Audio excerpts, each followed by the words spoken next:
you in a right-wing ecosystem? Oh no, are you in a right-wing ecosystem? Jen Psaki thinks you are. You're in a right-wing ecosystem with Theo Von and Joe Rogan. Oh no! Get out of that right-wing ecosystem, says Keir Starmer. I'll punch you right up your nuts. I'll punch you in your perineum. That space between your ball sack and your bubble. You're going to get a wallop up that before you're much older. 4 hours of Joe Scarborough shouldn't be allowed in this country.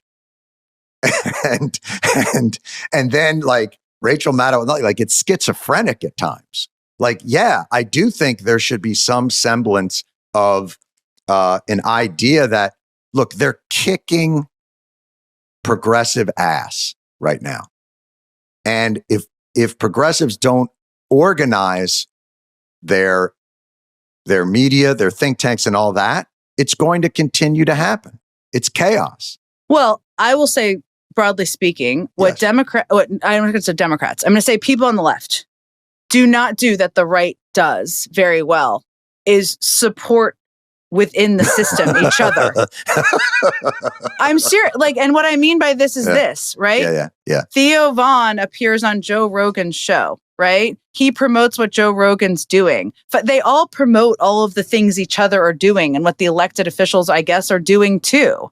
And the left is a little bit more kind of discombobulated in terms of supporting the different entities on the left. There is not a left ecosystem that matches the right ecosystem. But Ailes didn't do that either. It was the principle, the ideological principles, not the party. He and Murdoch the same way. They're promoting an ideological worldview, right? That they believe is correct. And Theo Von and Joe Rogan, I think, are different animals than any of this. Like, I wouldn't say I don't think they're part of any machine. Don't you think they're but they are still in the right wing ecosystem? Wouldn't you agree? No, I would think they're in. No, I would consider them in a more probably libertarian comedic complex, more along the lines of, and if you watch or listen to their shows, a lot of times it's just pure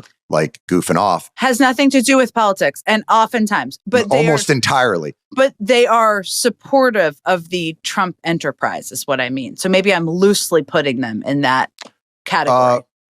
I think they are supportive, but not. They are not relentless in the Trump enterprise. Like, they are not Charlie Kirk. They are not Ben Shapiro. Like, they are very different animals. They are not invested in the shit that you get picked up and like go to the headlines of media. But on balance, that's not what their shows are about. It's an interesting conversation, really, isn't it? There's no way you could claim that progressives weren't in alignment, say, for example, during the pandemic era, when the whole progressivist machine geared itself towards cajoling people into, for example, taking vaccines.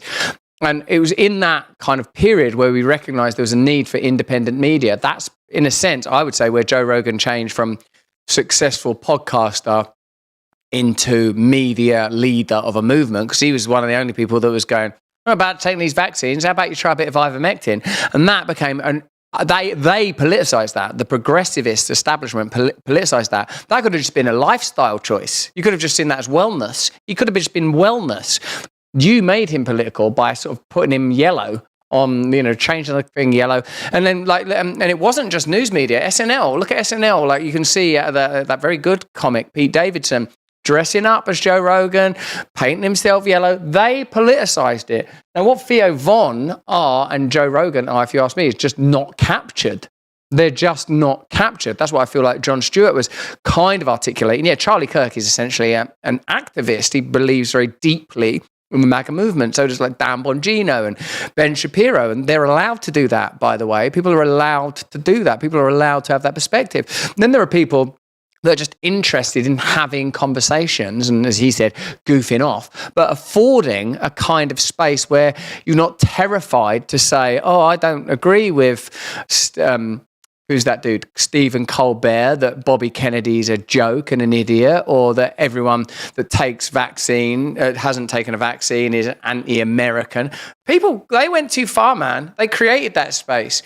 They created Joe Rogan. Joe Rogan was a figure, broadly speaking, of the liberal left. Liberalism and libertarianism needn't be that far apart. They ultimately mean just leave people alone, let people get on with it. Liberalism metastasized into, we're going to control you to protect vulnerable people. They don't care about vulnerable people. They care about control. And when that shift happened, people like Joe Rogan, Theo Von, like, I've not been on Theo Von's show and neither has he been on mine, but I can't imagine him, based on what I know, being a fiercely ideological person. He seems like he's a sort of a reflective, comedic kind of person. He doesn't really care.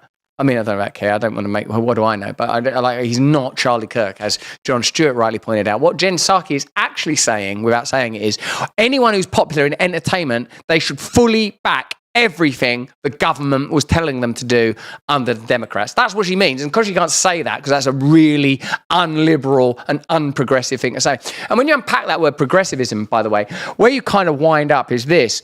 It's the belief that human beings are the apex of power and that progress means technological and medical progress will answer all of our questions. There are types of progressivism on what is now called the right. Elon Musk's idea of colonizing Mars, in a sense, is a kind of a version, a kind of human and technological attempt to attain heaven in a very sort of obvious, symbolic way.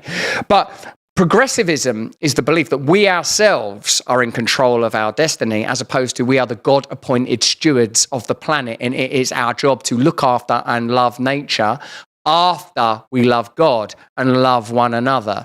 And in loving God and loving one another, we will love nature and we will accommodate a wide variety of views. And any sort of cultural movement that says that someone like Theo Von is a Nazi, that's out of control, man. That's out of control. That's like, he's a sort of like a deep south double pour kind of crazy intuitive comic. And also that's why I'm not down with getting on Seinfeld for being pro-Israel. Free Palestine.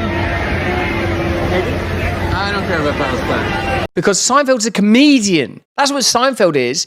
He's a comedian. And he's a New York Jew. He's not going to go, yeah, actually, he's going to have the views he had. And he should be his priority, as he's always explicitly said, is comedy. We're trying to collapse that category. That's where the culture wars and wokeness went madly, madly wrong, is it made enemies of everyone. It made enemies of everyone, unless you were sort of running out an mRNA in strangers up the arse in exchange for a teddy bear. You were basically called a Nazi, even if you were Jewish. I mean, it's just so berserk and bizarre and out of control. And I don't think they can ever really reconcile that. Hey, thanks for watching. If you want to see more uncensored content where free speech can flourish, join our live stream. Click the link right here to watch the next video if you want to, or become a member of a growing movement. Download the Rumble app and you'll be informed every time we make a new piece of content. Stay free.